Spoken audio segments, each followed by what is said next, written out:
मैं वीडियो को शुरू करने से पहले मिस्टर निराकार बेहरा जी का शुक्रिया अदा करना चाहता हूं, जो कि उन्होंने मुझे इतना प्यार और सपोर्ट दिखाया। तो भाई लोग, आप लोग भी इन्हीं की तरह मुझे इतना प्यार और सपोर्ट दिखा सकते हैं। उसके लिए स्क्रीन पर मेरा UPI ID आ रहा होगा, तो जाओ, रुके क्यों हो, दिखाओ दबा के प्यार और सपोर्ट। तो ज्यादा बकवास ना करते हुए चलिए चलते हैं मांगा की दुनिया में। तो जैसा कि हम लोगों ने पिछले एपिसोड में देखा था कि अपने किंग ने इस बीस्टमैन की मुंडी को उड़ा दिया था, तो अब आगे हम लोग देखते हैं कि अपना किंग उस बीस्टमैन की मुंडी को उड़ाने के बाद उस लेटर को फिर से दोबारा पढ़ते हुए मन में सोच रहा होता है, इसके बारे में कुछ तो गड़बड़ है, इसलिए मुझे इसके बारे में खुद ही जाकर के पता करना होगा। इतना सोचने के बाद अपना किंग वहाँ से उड़ते हुए सारफेंग में आ जाता है, जो कि अलाइड हाइब्रिड नेशन का एक कैपिटल भी है। तो इस जगह को देखते हुए अपना किंग कहता है, इस तरह का slum area allied hybrid nation का एक कैपिटल है, यह कितना अजीब बात है। और पहले शक इन लोगों पे इसलिए नहीं गया होगा क्योंकि हाइब्रिड का नेचुरली रहन सहन ही इसी प्रकार का होता है, और साथ ही साथ यहाँ पर एक फेक चर्च भी है, जिस वजह से उन चर्च वाले बास्टर्ड को भी कुछ सस्पिशियस नहीं लगा होगा। लेकिन अब जब मैं यहाँ पर ध्यान से देख रहा हूँ तो मुझे एहसास हो रहा है कि हम लोग साथ धोखा हुआ है, क्योंकि यह सारफेंग फेक है। तो अब हमारा सीन फिर से बैटलशिप पर शिफ्ट होता है, जहाँ की अपना सस्ता ककासी आहें भरते हुए बैठ करके मन में सोच रहा होता है, आखिर में ये चीजें ऐसे कैसे हो गई। मेरा तो बस एक छोटा सा सपना था कि मैं 50 साल के आसपास में सेफली रिटायरमेंट ले लेता और उसके बाद जा करके मछली मारता। खैर, मैं इसके लिए उनका बहुत ही ज्यादा आभारी हूँ जो उन्होंने मुझे ओशियन मास्टर 2000 ला करके दिया। तो भाई लोग, कुछ ज्यादा मत समझना, यह बस एक मछली मारने की डंडी होती है। हाँ, मैं उस चीज के लिए उनका आभारी तो हूँ, लेकिन मुझे से उस फेवर के बदले बहुत ही ज्यादा काम कराया जा रहा है, जिस वजह से मेरा दिमाग खराब हो गया है। अब तो मुझे ऐसा लग रहा है कि कहीं मुझे मरते दम तक काम न करना पड़े। अब ये इतना सोच ही रहा होता है कि तभी अपना किंग वहाँ पर उस लेटर को लेकर के आ जाता है। तो अपने किंग को वहाँ इतनी जल्दी आता हुआ देख करके यह उससे पूछता है, सर किंग, आप तो मेरी सोच से भी पहले ही आ गए। अभी यह इससे इतना पूछ ही रहा होता कि तभी पीछे से ग्रैंड एडमिरल आते हुए पूछता है, हम लोगों के एनिमीज के बारे में क्या हालचाल है, उन लोगों ने कैसी कैसी फील्डिंग बिछाई हुई है। तो इस पर अपना किंग रिप्लाई देते हुए कहता है, सारफेंग एक ट्रैप है, और रही बात रियल कैपिटल की तो उसका अंदाजा अभी तक हम लोगों को नहीं है। तो इसका इस तरह का जवाब सुन करके ग्रैंड एडमिरल इसका विरोध करते हुए कहता है, ऐसा होना इम्पॉसिबल है, क्योंकि ऐसी कोई सिटी एग्जिस्ट ही नहीं करती है कि जिस सिटी के लोग गॉडेस में बिलीव करते हो और वह सिटी ही एक ट्रैप हो। तो इस पर अपना किंग कहता है, क्या तुमने पहले नहीं कहा था कि उन बास्टर्ड का लीडर एक डीमन फोल्क था? तो भाई लोग, अगर तुम लोग डीमन फोल्क के बारे में नहीं जानते हो तो मैं हूँ ना, मैं तुम लोग को बताऊंगा कि डीमन फोल्क होता क्या है। तो तुम लोग डीमन फोल्क को ये मान सकते हो कि वे लोग डीमन में सुप्रीम रेस हैं, वे पैदा ही होते हैं अदर डीमन को कमांड देने के लिए। तो इस मांगा में जहाँ भी डीमन फोल्क का जिक्र किया जाएगा, या तो वो लीडर होगा या फिर कहीं का सुप्रीम होगा। तो हम लोग फिर से अपनी कहानी पर आते हैं। तो अब अपना सस्ता ककासी कहता है, मुझे जहाँ तक लगता है कि डीमन फोल्क गॉडेस के द्वारा बनाए जाने के कारण ही उनका रिस्पेक्ट करते हैं और इससे ज्यादा कुछ भी नहीं। तो इसलिए उन लोगों के द्वारा ऐसी किसी ग्रैंड कैपिटल को इजिली छोड़ के जाना कोई बड़ी बात नहीं है। तो इस पर एडमिरल कहता है, मैं प्लान में थोड़ा चेंजेस करने जा रहा हूँ। तो इस पर अपना किंग पूछता है, किस प्रकार का चेंजेस, क्या आप पूरे प्लान को चेंज करने वाले हैं? तो इस पर एडमिरल कहता है, नहीं, ऐसी कोई बात नहीं है, और फिर गुस्से में अपने सिगार को मुट्ठी में कस के पकड़ते हुए कहता है, हमारा पहले प्लान यह था कि अगर उन बास्टर्ड हमारे बैटलशिप को देखने के बाद डर के कारण व्हाइट फ्लैग को फहरा दिया तो मैं उन सभी को पीसफुली जाने दूंगा। इतना बोलने के बाद अपने सिगार को अपने पैर से तोड़ते हुए गुस्से में कहता है, लेकिन अब मैं इन सभी शांतिपूर्ण धाराओं की बनाऊंगा बत्ती और डाल दूंगा उन सालों के पिछवाड़े में, क्योंकि उन सालों की हिम्मत कैसे हुई हमारी गॉडेस का मजाक उड़ाने की। इतना कहने के बाद उन सभी हाइब्रिड को भर भर के गाली देता है, जितनी भी गालियां इसको आती थी, माँ बहन जो भी आता होगा सबकी सब गाली देता है, जो कि मैं दे भी नहीं सकता। तो अब हमें फिर से सारफेंग दिखाया जाता है, जिसके की गेट पे दो हाइब्रिड खड़े होकर के पहरा दे रहे होते हैं। तो ये सुअर वाला हाइब्रिड आसमान में देखते हुए कहता है, ओह, यह तो शूटिंग स्टार है। इतना कहने के बाद पहरेदारी छोड़ करके हाथ जोड़ करके विश मांगते हुए कहता है, प्लीज मुझे बहुत सारा काम दीजिए जिससे कि मैं थोड़ा सा पैसा कमा सकूं।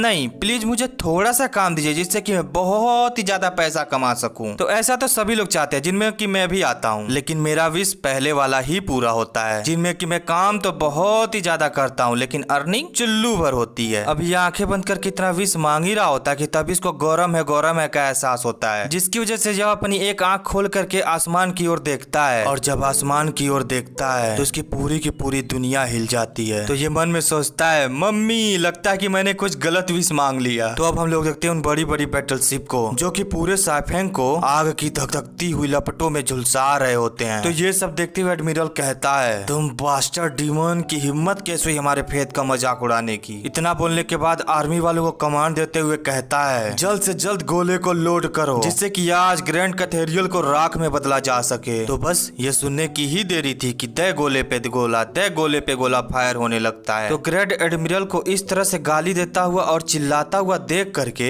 एल्फ का किंग लूसियन सोचता है, यह कितना शोर करने वाला इंसान है। तो इसके 2 घंटे के बाद हमारा सीन दिखाया जाता है, जहाँ की चारों तरफ से मलबे ही मलबे दिख रहे होते हैं और उसी में अपना ग्रैंड एडमिरल इस गॉडेस के सामने हाथ जोड़ते हुए कह रहा होता है, हालांकि यह कैपिटल बुराइयों से भरी हुई थी, जिस वजह से हम लोगों ने इस कैपिटल को डिस्ट्रॉय कर दिया, वो भी आपकी उपस्थिति में होते हुए भी। तो इसलिए प्लीज गॉडेस हम लोगों को इसके लिए क्षमा कर दीजिएगा। और फिर इतना सोचने के बाद अपनी टोपी को फिर से अपने सर पे पहनते हुए कहता है, अब जब मैं इसके बारे में ध्यान से सोच रहा हूँ तो यह मैंने पहली बार देखा है कि किसी हाइब्रिड की ओर गॉडेस का चर्च बना हो। मैंने तो यह भी सुना है कि गॉडेस की प्रतिमा हर एक स्पीसीज में अलग अलग होती है, लेकिन इन्हें देखने के बाद ऐसा लग रहा है कि यह किसी स्पेशल पर्सन के द्वारा इंस्पायर होकर बनाई गई है। तो क्या इन हाइब्रिडों में भी कोई ऐसा था कि जो कि इतना महान रहा हो कि जिनसे इंस्पायर होकर के गॉडेस की मूर्ति बनाई गई है, लेकिन ये मूर्ति हाइब्रिड से भी कुछ ज्यादा लगती है। अब यह इतना सोच ही रहा होता कि तभी अपना किम पीछे से आते हुए कहता है, यह क्या बकवास है, यह ब्रेट यहाँ क्यों है। तो इस पर एडमिरल पूछता है, क्या आप इस फेस को पहचानते हैं। तो इसका जवाब देते हुए अपना किम कहता है, हाँ यह एक ऐसा फेस है जिसे कि मैंने बहुत ही लंबे समय से नहीं देखा है। तो यह सुनकर के एडमिरल मन में सोचता है, एक ऐसा चेहरा जिसे कि सर किम जानते हैं, तो क्या ऐसा हो सकता है कि सर किम के पास कोई हाइब्रिड हो जो कि इस चेहरे के बारे में कुछ जानता हो। नहीं नहीं, ऐसा नहीं हो सकता, क्योंकि अब जब मैं इस प्रतिमा को ध्यान से देखूं तो यह कोई हाइब्रिड नहीं है। तो क्या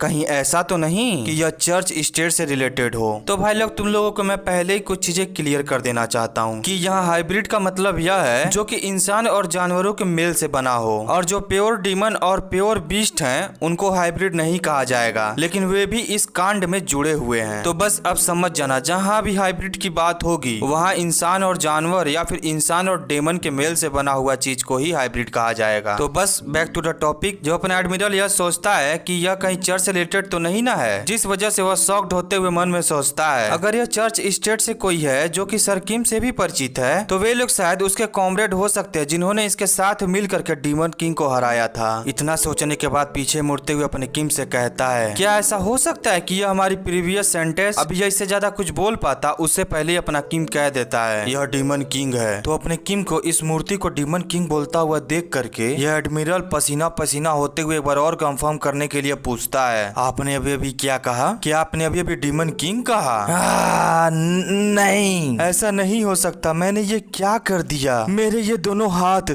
मुझे इन दोनों हाथों को काट के फेंकना होगा, क्योंकि यही दोनों हाथ डीमन किंग के सामने जुड़े हुए थे, और ये मेरी आंखें और ये मेरा जीभ और ये मेरी टांग, इन सबको काट के फेंकना होगा, ये मुझसे क्या हो गया। इतना बोलते बोलते अपने ही हाथों से अपनी आंखों को फोड़ने जा रहा होता है, पर तभी अपना किंग इसके पीछे मार करके इसको बेहोश कर देता है और फिर इससे कहता है, अगर मैं तुम्हें अकेला छोड़ देता तो तुम तो खुद को ही मार डालते, तो इसलिए बस सो जाओ। पर तभी पीछे मुड़ते हुए इस लिजार्ड से पूछता है, क्या तुम यहाँ के प्रीस्ट हो। तो लिजार्ड प्रीस्ट कहता है हाँ। तो इस पर अपना किंग इससे पूछता है, तो तुम मुझे ये बताओ कि यहाँ पे हुआ क्या था, क्या चर्च वालों ने इस तरह की मूर्ति बनाने की तुम लोग को अनुमति दी थी। तो इस पर लिजार्ड थोड़ा घबराते हुए कहता है, नहीं, उन्होंने तो हम लोगों को दूसरी मूर्ति बनाने की अनुमति दी थी, लेकिन यहाँ के हाइब्रिडों ने सीक्रेटली मॉडल को चेंज कर दिया, क्योंकि मुझे नहीं पता था कि डीमन किंग कैसा दिखता है, तो इसलिए मुझे ऐसा लगा कि यह हाइब्रिडों का एस्थेटिक टेस्ट है, जिस वजह से मैंने इस पे ध्यान नहीं दिया। तो इस पर अपना किम पूछता है, तो तुम्हारे कहने का यह मतलब है कि चर्च स्टेट को अभी भी इन सारी चीजों के बारे में पता नहीं है। तो इस पर लिजार्ड मैन कहता है, हाँ, मैं अपनी फेथ की कसम खा के कहता हूँ कि मैं अभी तुरंत चर्च स्टेट को इन सभी चीजों के बारे में बताऊंगा। इतना बोल करके वहाँ से निकल जाता है। तो अपना किंग उसके चले जाने के बाद एडमिरल से पूछता है, तुमने सुना ना कि अभी अभी प्रीस्ट ने अपनी फेथ की कसम खा करके कहा कि वह इन सारी चीजों के बारे में चर्च स्टेट को जरूर बताएगा। तो एडमिरल कराते हुए खड़े होते हुए कहता है, पर सर किम, यह तो फैक्ट नहीं ना चेंज हो सकता है कि मैंने डीमन किंग के सामने प्रेयर की थी, जिस वजह से मेरा वह कमांडमेंट टूट गया जिसमें कि मैंने कहा था कि मैं कभी भी फॉल्स गॉड के सामने प्रार्थना नहीं करूंगा। तो यह सुनने के बाद अपना किंग आए भरते हुए कहता है, यह कितना बड़ा कट्टरवादी है। तो हम लोग देखते हैं एडमिरल को, जो कि अभी भी अपने घुटने पर आकर के अपनी गॉडेस से पनिशमेंट के लिए भीख मांग रहा होता है कि तभी पीछे से लिजार्डमैन भागते हुए चिल्लाते हुए कह रहा होता है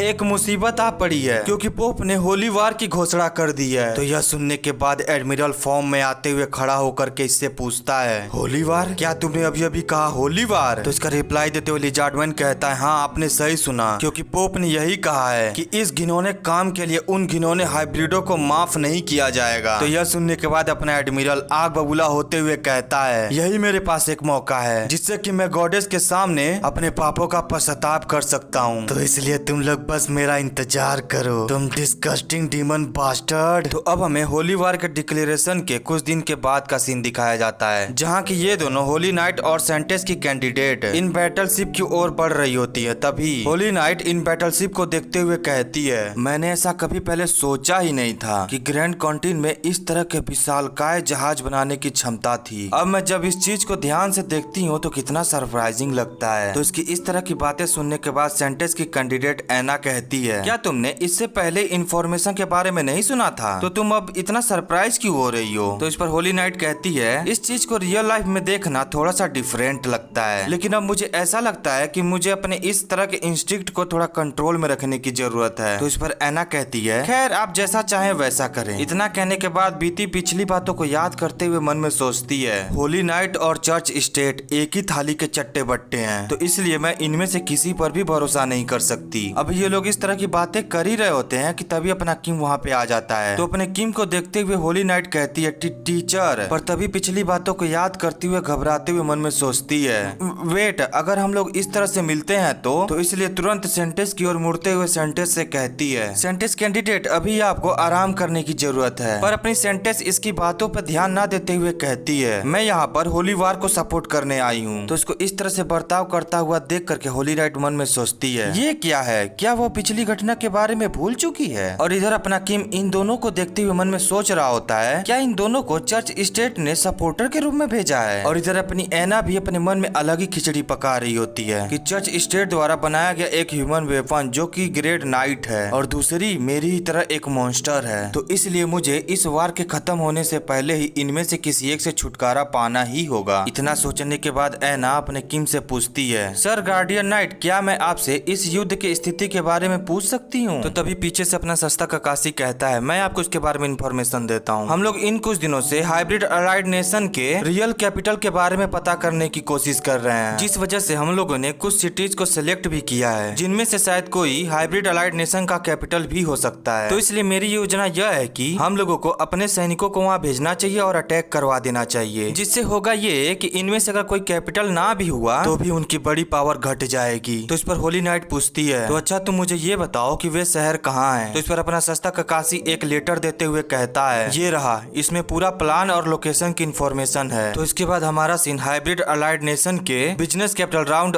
का सीन दिखाया जाता है, जहाँ के किसी बड़े महल में मीटिंग चल रही होती है। तो उन्हीं में से कोई एक चिल्लाते हुए कहता है हमारे लिए एक इम्पॉसिबल सी सिचुएशन आन पड़ी है, क्योंकि इन कुछ ही दिनों में सार्फेंग पूरा का पूरा बर्बाद हो गया। और बस इतना ही नहीं हुआ बल्कि चर्च वालों ने होली वार की घोषणा कर दी है। तो तभी ये गंडा हाइब्रिड कहता है मुझे लगता है कि ये सारी चीजें डीमन किंग के स्टैचू की वजह से हो रही हैं। पहले मैंने ये सोचा था कि अगर इसको कोई रिकॉग्नाइज कर भी लेगा तो ज्यादा से ज्यादा उसको फिर से रिबिल्ड करेगा, लेकिन तो तभी इसकी बात को काटते हुए ये रेड हेयर वाला फिर से चिल्लाते हुए कहता है तुमको ऐसा कुछ फर्स्ट प्लेस पर नहीं करना चाहिए था, तुम गेंडा साला बिना कुछ सोचे समझे ऐसा कैसे कर सकता है? तो इस पर गेंडा थोड़ा फुल एटीट्यूड में कहता है ओए मेरी बात सुन, मुझे ऐसा लगा था कि उसे कोई नहीं पहचानता है, और वैसे भी उस मूर्ति को जिसने बनाया वो तुम्हारे अंडर काम करने वाला था, मैंने तो बस उसको ऑर्डर दिया था। अभी ये लोग आपस में झगड़ ही रहे होते हैं, तभी इन लोगों को शांत करते हुए ये सियार कहता है अभी हम लोगों की उंगली एक दूसरे में करने का समय नहीं है, अब तुम लोग मेरी बात ध्यान से सुनो।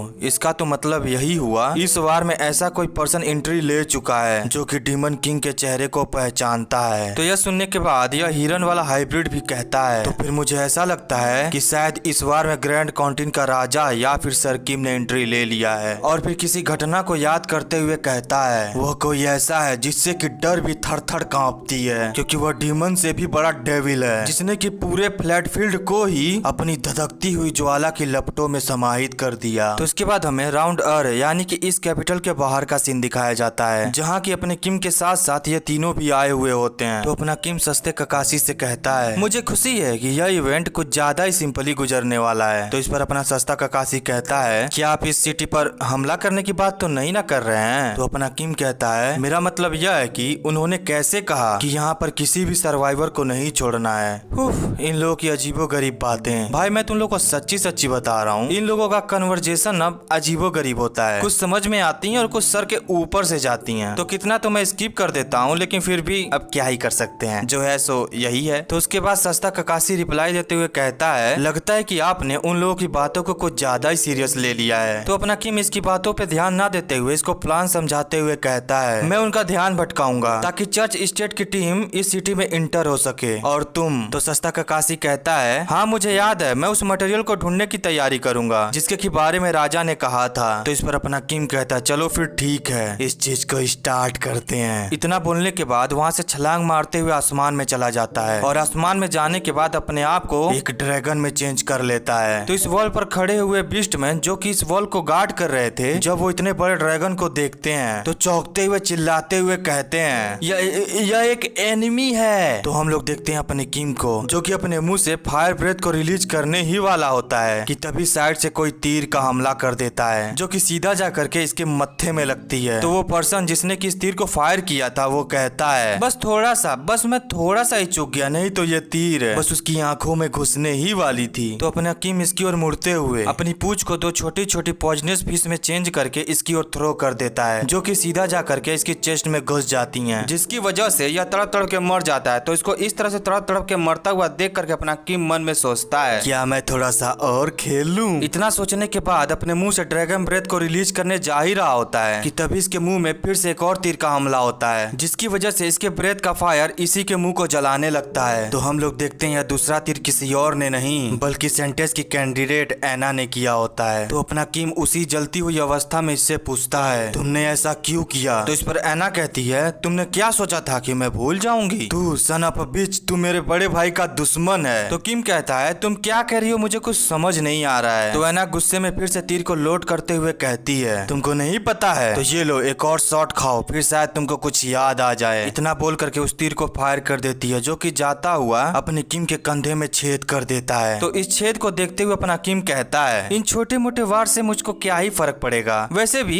मैं इस फॉर्म में खुद को रिजनरेट भी कर सकता हूँ। अब ये इतना कह ही रहा होता है कि तभी इसकी आंख में आकर के एक तीर घुस जाती है जिसपे कि मैजिक सर्कल भी बने हुए होते हैं। तो एना उस मैजिक सर्कल को कंट्रोल करते हुए उसको ब्लास्ट कर देती है जिसकी वजह से अपने किम की मुंडी उड़ जाती है। तो एना को लगता है कि किम खत्म हो गया है, जिसकी वजह से ये रोते हुए कहती है ये सब मेरे भाई के लिए था यू बास्टर्ड। अब मैंने अपने भाई के रिवेंज को ले लिया है जिसकी वजह से मेरे भाई की आत्मा को शांति मिलेगी। इतना सोचते सोचते वहाँ से जा ही रही होती है कि तभी अपना किम खुद को रिजनरेट करते हुए इससे कहता है तुम कहाँ जा रही हो छोटी बच्ची। तो यह सुनने के बाद एना चौंकते हुए पीछे मुड़ते हुए कहती है आखिर कैसे, मैंने डेफिनेटली तुम्हारे सर को ही उड़ाया था। तो अपना किम कहता है क्या वो मैजिकली इनहेंस्ड एरो था, ये काफी इंटरेस्टिंग स्किल है, क्या तुम मुझे कुछ और भी अपनी स्किल्स को दिखा सकती हो। तो भाई लोग अपना किम जो है ना वो स्किल्स का भूखा है, उसको जिसका भी स्किल्स पसंद आता है उसको मार के उसका स्किल छीन लेता है या यूं कहूँ उसको खा लेता है, जिसकी वजह से उसके पास भी उसकी स्किल आ जाती है। तो हम लोग देखते हैं होली नाइट को जो कि इन लोगों को देख रही होती है जो कि भगदड़ मचाते हुए चिल्ला रहे होते हैं भागो भागो साउथर्न सिटी वॉल पे एनिमी का हमला हो चुका है। तो इन लोगों को इस तरह से भगदड़ मचाता हुआ देख करके यह मन में सोचती है उधर टीचर ने सभी का ध्यान खुद की तरफ खींच लिया है जिसकी वजह से इधर की सिक्योरिटी ढीली पड़ चुकी है। लेकिन एक सेकेंड, सेंटेस कैंडिडेट किधर को गई। हम लोगों का प्लान तो यही था कि हम लोगों को यहीं पर मिलना है और तभी इसका ध्यान ऊपर हुए ब्लास्ट पर जाता है जिसको कि देखते हुए कहती है यह तो टीचर और सेंटेस कैंडिडेट है पर वे लोग लड़ क्यों रहे हैं। तो हम लोग को दिखाया जाता है इधर सेंटेस की कैंडिडेट एना को जो कि फिजिकल रेनफोर्समेंट नाम की एक स्किल को एक्टिवेट करते हुए अपने किम के ड्रैगन वाले फॉर्म के मुंह के आर पार चली जाती है और फिर उसके पंख को उखाड़ के भी फेंक देती है जिसकी वजह से अपना किम दर्द में कराहने लगता है। तो हम लोग देखते हैं यहाँ के बीस्टमैन को जिनको कि इन दोनों का आपस में फाइट करता हुआ देख करके गलतफहमी हो जाती है। इनको लगता है कि इन दोनों में से कोई इन लोगों का साथी है जिसकी वजह से ये लोग कहते हैं पहले हम लोग को यह पता करना होगा कि उन दोनों में से हम लोग का साथी कौन है और एनिमी कौन है। तो हम लोग देखते हैं एना को जो कि पुलवेर्जिंग नाम की किसी स्किल से अपने किम पर एक जोरदार स्ट्राइक मारती है जिसकी वजह से अपना किम जमीन पर आकर के धड़ाम से गिरता है। पर एना फिर से इसकी ओर हमला करने के लिए आ ही रही होती है कि तभी अपना किम अपनी पूंछ से इसको एक जोरदार स्ट्राइक मारता है, जिसकी वजह से ये उड़ते घिसड़ते फिसड़ते जा करके दूर टकराती है। तो ऐना इस हमले के बाद खुद को किसी तरह से संभालते हुए कहती है, इस मॉन्स्टर के खिलाफ यूज करने के लिए मेरे पास अब और कुछ नहीं है, जिसकी वजह से मुझे उस चीज को यूज करना ही होगा। वैसे तो चर्च वालों ने मुझे इस चीज का यूज करने के लिए मना किया है, क्योंकि मैं ऑफिशियली अभी तक सेंटेंस नहीं बनी हूँ, लेकिन मेरे पास कोई और ऑप्शन है ही नहीं, तो इसलिए मुझे इसे यूज करना ही होगा। इतना बोलने के बाद एनर्जी से बने 2 बड़े बड़े गॉन्टलेट अपने हाथों में पहन लेती है। तो इसके बारे में हम लोग को बताया जाता है कि यह सेंटेंस का एक एक्सक्लूसिव वेपन है, जिसका कि नाम मर्सीलेसनेस है। तो अब हम लोग देखते हैं अपने किम को, जो कि उस धूल में खड़े होते हुए इससे कहता है, क्या यह सब तुम उस ट्रांसफॉर्म्ड सोल्जर के रिवेंज के लिए कर रही हो? वाह, तुम तो मुझे काफी इंटरेस्टिंग सी चीजें भी दिखा रही हो। तो रुको, मैं भी तुम्हें कुछ काफी इंटरेस्टिंग सी चीज दिखाता हूँ। तो यह सुनने के बाद ऐना जल्दी से इस पर हमला करते हुए कहती है, तुम्हारे पास अब कोई चांस नहीं है, क्योंकि तुम्हारे ऐसा कुछ करने से पहले ही मैं तुम्हें डिस्ट्रॉय करके रख दूंगी। इतना कहने के बाद एक जोरदार पंच अपने किम पर मारती है, पर अपना किम, जो कि अभी किसी लड़की में चेंज हुआ है, वह इसके पंच को काफी आसानी से रोक लेता है। तो अपने पंच को इस तरह से इतनी आसानी से रोकता हुआ देख करके ऐना मन में सोचती है, क्या उसने मेरे अटैक को अपने सिंगल हैंड से ही रोक लिया? पर तभी इसके फेस को देखते हुए इससे कहती है, अब यह सोचना कि अचानक तुम एक लड़की में चेंज हो जाओगे, क्या तुम इससे मुझ पर मेंटली अटैक करने का कोशिश कर रहे हो? तो किम कहता है, हाँ, लगता है कि तुम इस फेस को अभी तक पहचान नहीं पाई हो, और हाँ, यह कोई मेंटल अटैक नहीं है। इतना बोल करके इसको एक जोरदार घुसा मारता है, जिसकी वजह से यह दूर उड़ते हुए जाकर के टकराती है, और इसके टकराने के थोड़ी देर बाद उस पूरे जगह में धुआं धुआं हो जाता है, और उसी धुएं में से अपनी किम कहती है, बल्कि यह तो एक फिजिकल अटैक है। तो अपने किम को इस चेहरे में देखने के बाद होली नाइट घबराते हुए मन में सोचती है,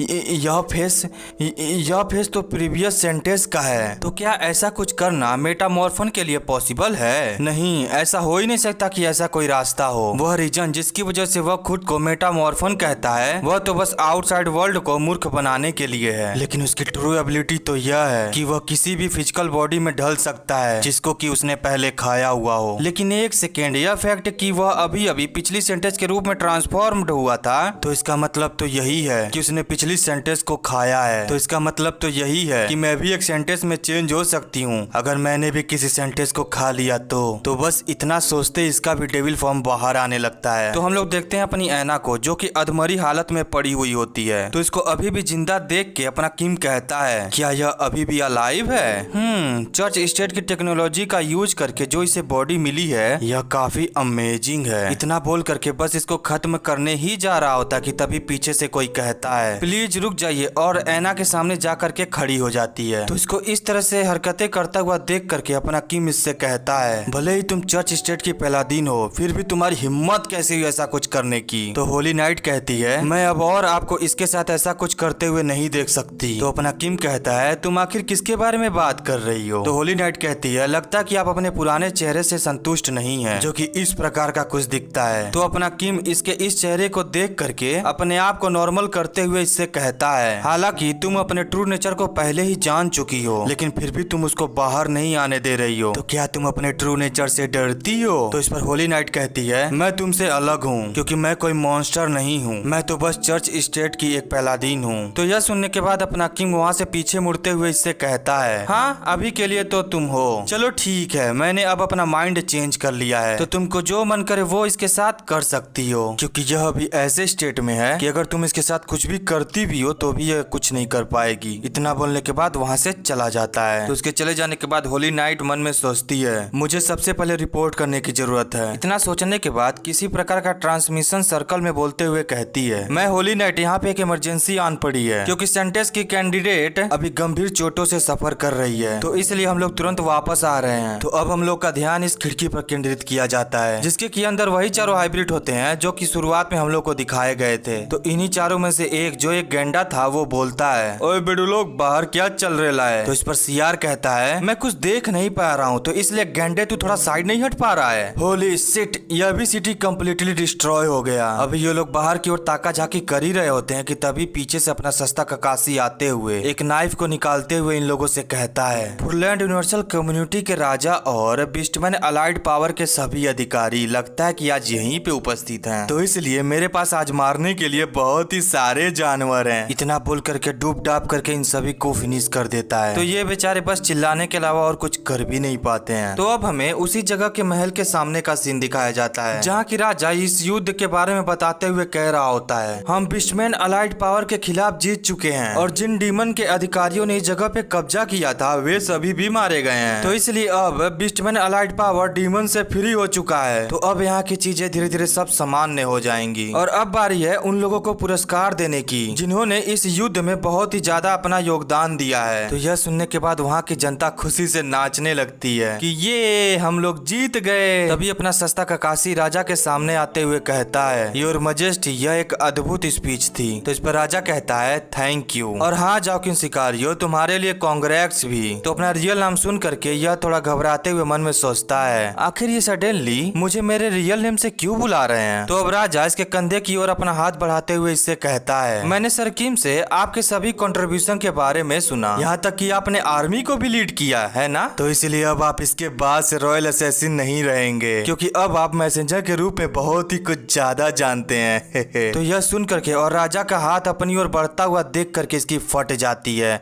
तो यह घबराते हुए कहता है, योर मजेस्टी। तो हम लोग देखते हैं अपने किंग को, जो कि इसका मास्क नीचे करते हुए इससे कहता है, अब से आप ग्रेट कॉन्टिन एम्पायर के ब्रिगेडियर जनरल हैं। और फिर इसको ऐसे ही सदमे में छोड़ करके इससे आगे की ओर बढ़ते हुए इससे कहता है, अब से मैं आपके ब्रिगेडियर जनरल शिकारियों के रूप में उपलब्धियों को देखना चाहता हूँ कि अब आप क्या क्या करते हैं। तो राजा के जाने के बाद वहाँ पे किम आता है, जो कि इसको बधाई देते हुए इसको इसी तरह से सदमे में छोड़ करके वहाँ से चला जाता है। अरे कोई तो इससे पूछ लो कि इसको यह प्रमोशन चाहिए भी था कि नहीं। तो यह बेचारा अपने सपने को सपना बनता ही देख करके रोते हुए मन में सोचता है, अब मेरा रिटायरमेंट प्लान के बारे में क्या होगा। तो अब हमें कहीं और का सीन दिखाया जाता है, जहाँ की ऐना को बड़े बड़े बेल्टों से बांधा गया होता है और फिर ऑडियो रिकॉर्डिंग ऑन करके इसके आईडी नंबर को बताते हुए कहा जाता है कि यूनिक आईडी 009001 के साथ एक अनएक्सपेक्टेड घटना हो गई जब वह सेंटेंस बनने के प्रोसेस में थी। तो अभी जोखिम के लेवल का अनुमान लगाया जा रहा है, जो कि XXX है, और ऐसा होने की पॉसिबिलिटी इसलिए है क्योंकि शायद से फर्स्ट क्लास की टॉप सीक्रेट लीक हो चुकी है। तो इसलिए हम लोग को सेंटेंस को जल्द से जल्द उठाने के लिए प्रोडक्शन लाइन A और B को कंबाइन करना होगा। तो हम लोग देखते हैं एक पर्सन को, जो कि ऐना को उठाते हुए कह रहा होता है, सेंटेंस कैंडिडेट ऐना, क्या आप हमें सुन सकती हैं? तो जो कुछ भी आपके साथ हुआ उसके बारे में पहले ही मुझे रिपोर्ट मिल चुकी है, तो यही कारण है कि मैंने इस चीज का सुझाव दिया। और फिर एक डेविलिश सी लुक देते हुए इसके करीब आकर के इससे कहता है, क्या आपको एक मॉन्स्टर बनना पसंद है? तो इसके बाद हम लोग को अपना किम दिखाया जाता है, जो कि सोफे पे बैठ करके कुछ सोच रहा होता है। मेरे द्वारा उस महान फॉरेस्ट में उपस्थित कई सारे मॉन्स्टर और ड्रैगन को खाए जाने के बाद उनके फिजिकल एबिलिटी को मिला करके मैंने एक ग्रेट स्ट्रेंथ को प्राप्त किया। तो इसी प्रकार से मैं अपनी और भी सारी एबिलिटीज को यूज करता हूँ। तो मुझे आश्चर्य है कि क्या मैं अपने ग्रोथ लिमिट तक पहुँच चुका हूँ। खैर, मैं जब तक और भी स्ट्रॉन्ग जीवों को नहीं खाऊंगा तब तक मैं और भी स्ट्रॉन्ग नहीं बन पाऊंगा। तो इस वजह से मैं यह सोच रहा था कि क्या मुझे उस गॉडेस की विश का यूज करना चाहिए जिसे कि मैं अभी तक पोस्टपोन करते आ रहा था। लेकिन मुझे उस वक्त कुछ तो रियलाइज हुआ था जब मैं सेंटेस के रूप में ट्रांसफॉर्म हुआ था। अब मैं सेंटेस और ऑर्क के फिजिकल एबिलिटी को कंपेयर करूँ तो ऑर्क की फिजिकल एबिलिटी सेंटेस की फिजिकल एबिलिटी से बेटर है, लेकिन सेंटेस की बॉडी ऑर्क की बॉडी से ज्यादा स्ट्रॉन्गर है, जिस वजह से वह स्ट्रेंथ को और भी इफेक्टिवली यूज करने में सक्षम है। ऐसे में क्या होगा जब मैं सेंटेस के शरीर को एक ड्रैगन में चेंज कर दूंगा। तो इतना बोल के अपने हाथ को एक्सपेरिमेंट के रूप में यूज करने लगता है। अब ये ऐसा कुछ कर ही रहा होता है कि तभी बाहर से अपना सस्ता ककासी यानी कि जोय आते हुए कहता है, सर किम, जो पर्सन आपके साथ ट्रेवल कर रही थी, क्या आपने उसके बारे में देखा?